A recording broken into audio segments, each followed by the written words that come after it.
Ça, c'est une culture que j'affectionne particulièrement. Je récupère mes propres semences, donc c'était mes semences. C'est du pois mange-tout ancestral. C'est du sugar snap, mais vraiment pas la variété commerciale, là, des variétés ancestrales qui viennent d'une personne là, qui récupère ses semences, tout comme moi, depuis très très longtemps. Moi, ça fait pas très très longtemps, mais cette personne-là récupère ses semences tout comme moi. Mais elle, ça fait longtemps qu'elle récupère ses semences. Et puis, puisque c'est des semences qui se conservent longtemps, ça devait faire 5-6 ans, j'avais ça. Et je ne les avais pas plantées avant l'an dernier. Puis quand j'ai goûté à la qualité de son pois Sugar Snap, j'ai dit, OK, je vais me priver pour l'année.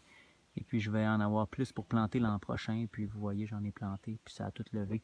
Évidemment, il faut arroser. Il va falloir que je repasse. Il va falloir que je réarrose avec les sécheresses qu'on a. Mais ce que j'aime dans cette zone-ci du jardin, c'est que l'ombre arrive vers 3 heures l'après-midi. Donc, ça permet de ne pas toujours être pris à arroser. Et il y a des plantes comme les légumineuses comme ça qui fonctionnent très bien avec seulement 6-7 heures d'ensoleillement par jour. C'est environ ce qu'ils reçoivent ici. Donc, disons, à partir de 8 heures le matin jusqu'à 3 heures l'après-midi, ça fait 7 heures. Mettons, on arrondit plus ou moins 1 heure. Il y a 6-7 heures d'ensoleillement ici. Alors que le haut du jardin, il y a encore de la lumière, vous pouvez voir. Donc, il y a du 8-9 heures d'ensoleillement. 10 heures là, dans les mois les plus longs, 10-11 heures. Ça, ici, c'est des betteraves, mais il va falloir que ce soit ressemé. Parce que c'est tellement sec en ce moment. Là. Quand la terre craque de même, là, vous voyez, la betterave, on n'enterre pas ça si creux que ça. Là. Mettons qu'on enterre ça à cette profondeur-là, c'est tout sèche. Donc, ouais, il y a bien de la betterave qui est morte. J'ai essayé de la tenir arrosée, mais avec les chaleurs qu'on a en ce moment, la majorité meurt. Il en reste quelques-uns ici de vivants. Il y en a quelques-uns ici. Là. Je vais lui redonner une shot d'eau tantôt, mais c'est sûr qu'on a perdu beaucoup. C'est pas grave, on sème dans ce temps-là.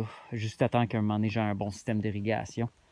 Ça fait partie de la game, hein? Ça fait partie. C'est là qu'on voit les avantages quand on part puis qu'on a un peu plus de moyens. Ou si on n'est pas seul, puis disons quelqu'un est bon pour le jardinage, puis quelqu'un a envie de créer le système d'irrigation, ben on est beaucoup plus gagnant.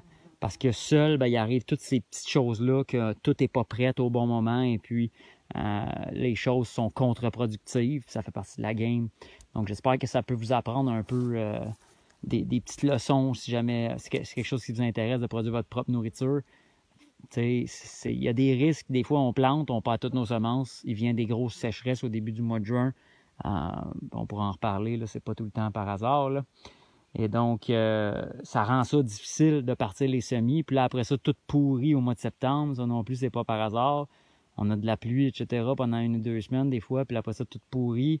Donc, il faut commencer à comprendre la game dans laquelle on est. Puis mieux on est organisé. Comme là, je savais de l'irrigation, mais je passerais peut-être à travers cette séquence-là de 10 jours avec pas besoin de tout le temps arroser, puis je n'aurais pas des pertes aussi considérables, puis je ne serais pas obligé de ressemer, etc. Donc, comprenez la game dans laquelle vous êtes, comprenez les forces qui agissent contre vous, puis vous allez être beaucoup mieux outillé, puis vous allez vous rendre compte qu'en gang, c'est pas mal plus facile.